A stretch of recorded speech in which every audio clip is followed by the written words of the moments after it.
Halo teman-teman, terima kasih masih di channel YouTube Malakiano. Bersama gua tentunya Angel yang akan mengupas cerita mistis di balik Hotel Siranda yang berada di kota Semarang.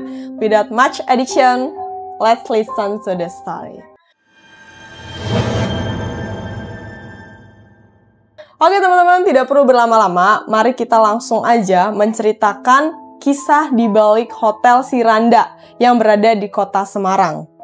Pada tanggal 15 Juni 1931, hotel yang berada di kota Semarang telah diresmikan dan dibuka sebagai penginapan para wisatawan. Hotel sendiri ini dibangun oleh seorang arsitek yang berkebangsaan Belanda. Kita sebut aja namanya Bapak Johannes Christiano. Di hotel ini terdapat 3 lantai. Lantai pertama, lantai kedua, dan lantai ketiga. Nah, lantai ketiga ini konon katanya sudah menjadi angker. Makanya kenapa setiap ada orang yang naik ke lantai 3, ia tidak bisa terlihat lagi nih teman-teman. Wow, ada apakah teman-teman?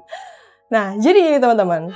Pada pagi hari, pelayan ini, kita sebutkan aja Mbak Nur ya, saat hotel ini beroperasi dari awal nih teman-teman. Ia ingin membersihkan suatu kamar di lantai 3. Kita sebut aja nomor lantainya ini 116. Kamar di lantai ini berhadapan dengan kamar di ujung lorong lantai 3. Nah teman-teman, ini udah kelihatan angkernya nih. Saat ia masuk dan menaiki lantai 3, ia mendengar suara tangisan seorang perempuan. Saat Mbak Nur ingin menuju ke kamar tersebut, suara itu semakin kuat. Tadinya ia menghiraukan nih teman-teman. Ia nggak mau suara itu mungkin asalnya dari kamar lain gitu kan. Ia nggak mau mendengarkan itu gitu.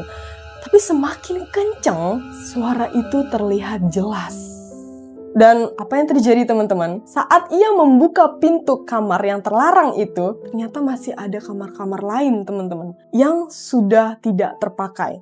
Kamar-kamar itu tidak ada nomornya teman-teman. Kan kalau kamar-kamar lain kan ada nomornya. Ini nggak ada. Bener-bener nggak ada. Karena ini khusus kamar yang sudah tidak terpakai. Saat Mbak Nur mendengar suara itu semakin kencang, ternyata suara itu berasal dari ujung kamar yang sudah terkunci cukup lama, teman-teman. Ia memberanikan diri membuka kamar yang tidak boleh sebenarnya dibuka. Ia melihat sesosok perempuan berbaju putih, rambut putih, kulit putih, teman-teman. Dan mukanya tuh merah, hancur.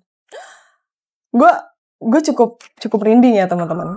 Sosok perempuan ini melihat ke Mbak Nur dan berkata teman-teman, 3 hari tengah malam. Apa maksudnya? Akhirnya tanpa berpikir panjang Mbak Nur ini ketakutan dan menutup pintu itu kembali. Dengan tergesa-gesa ia keluar dari lorong kamar tersebut. Lalu pulang ke rumahnya teman-teman. Tepat pukul 11:30 teman-teman. Ia mengatakan ini kepada anaknya dan bercerita tentang kamar yang berada di hotel tersebut. Jadi itu teman-teman, kisah dari Hotel Siranda yang berada di kota Semarang. Jika kalian pernah pengalaman seperti itu, jangan lupa komen, kasih tempat-tempat yang bakal gue bagiin cerita buat kalian. Terima kasih teman-teman.